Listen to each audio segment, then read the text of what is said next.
आज आपण ती पोपटी लावतात कशी ते ऍक्च्युली मी तुम्हाला दाखवत आहे. तर इथे आपलं चिकन मॅरिनेशन झालेलं आहे आणि ते मॅरिनेशन झालेले चिकन केळीच्या पानांमध्ये आपण त्याला बांधलेलं आहे आणि ते बांधून झाल्यानंतर त्याला आपण 3 तास थोडंसं मॅरिनेशन ठेवणार आहोत. का तर त्याच्यामध्ये आपल्याला थोडंसं फ्लेवर मिळण्यासाठी आणि त्यानुसार आणखी पण आपण त्यामध्ये टाकणार आहोत. या म्हणजे या शेंगा, या वालाच्या शेंगा, या शेंगांचा कलर व्हाईट. का व्हाईट आहे तर ह्या आतून थोड्याशा स्वीटनेस असतो या शेंगांमध्ये, त्यासाठी आहेत व्हाईट शेंगा.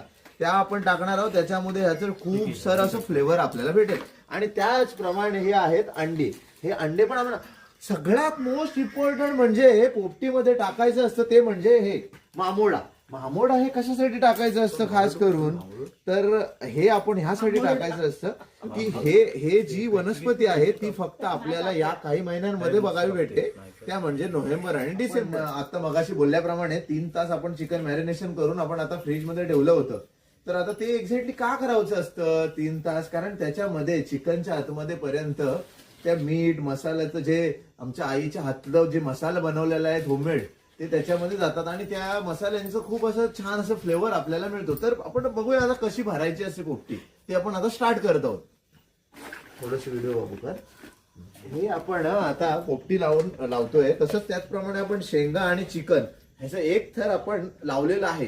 ते एक थर लावल्यानंतर सगळ्यात कोणाला माहिती नसेल ट्रिक पोपटीमध्ये तर ह्याच्यामध्ये अजवाईन टाकायचं असतो. अजवाईन हा का टाकायचा असतो तर ह्याच्या मागचं एक सुंदर असं कारण आहे की आपण जे खातो चिकन खातो त्याच्यानंतर शेंगा खातो, त्या शेंगांमुळे छोटं मोठं जर आपल्या पोटामध्ये जे गॅस निर्माण होतं त्यासाठी हे अजवाईन टाकलं जातं. तो फ्लेवर येतो आणि तो आपल्या पोटातला गॅस आहे तो कमी करण्यासाठी याचा खूप जास्त असं उपयोग केला जातो. आणि एक्झॅक्टली तुम्ही मला असं वाटतं की तुम्ही याचा जास्त उपयोग नाही करायचा, कारण की जर याचा जास्त उपयोग केलात तर मोस्ट इम्पॉर्टंट असतो तो म्हणजे आपण टाकलेला याच्यामध्ये मामोडा त्याचा आपल्याला फ्लेवर नाही भेटणार. त्यामुळे खूप असं थोडं असं क्वांटिटीमध्ये इथे आपण अजवाईन टाकणार आहोत. आता पोपटीचे आपण 4 थर लावले आहेत.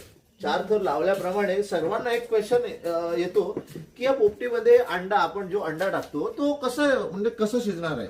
कारण खूप सारे क्वेश्चन असतात की अंडा हा खूप त्याच्या वरचा जो लावलेला असतो साल असतो तो खूप जास्त पातळ असतो. त्यामुळे खूप लोकांच्या असं मनामध्ये खूप सारे क्वेश्चन निर्माण होतात की हे अंडा नक्की कसं राहणार, कसं हे करणार. तर खूप साधी आणि सोपी गोष्ट त्याच्या मागे आहे. तर आपण ते कसं ठेवणार आहोत अंडे की शेंगा पण सॉफ्ट असतात आणि आपण चिकन टाकतो तो पण सॉफ्ट असतो. त्याच्यानुसार आपण अंडामध्ये ठेवल्यानंतर ते दोघांचा जो दाब निर्माण होतो त्याचप्रमाणे तुम्ही एक ट्राय केली तरी नक्की चालेल. जो अंडा आहे ना आपल्या 2 हातांच्या मध्ये ठेवलात ना कितीही दाब दिलात तरी तो अंडा तुटत नाही. सेम तसंच आहे शेंगा आणि चिकन आहे ते सॉफ्ट असतात तर त्यामुळे हे अंडा